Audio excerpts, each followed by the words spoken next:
guys, thanks for coming back to my channel. Today I'm going to cook chicken afritada. My ingredients is chicken, tomato sauce, chicken stick, potato, carrots, hot dog, onion, and garlic.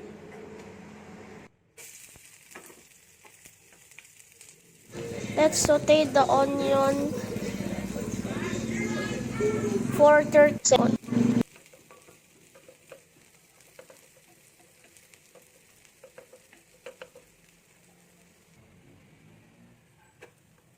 Let's saute the garlic for 30 seconds.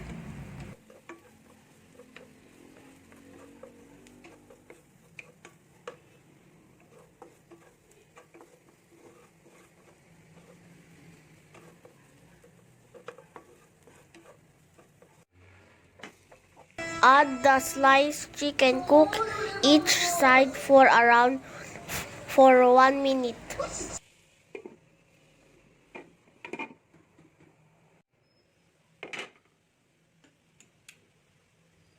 Cook another side for 1 minute.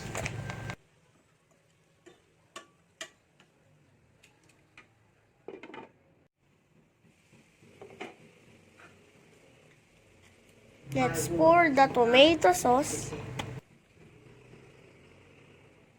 and chicken stock. We need to tenderize the chicken.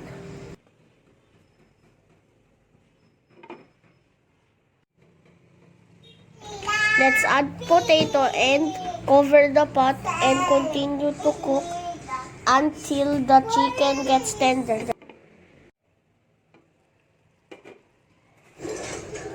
Now let's add the carrots and cook for 5 minutes medium heat.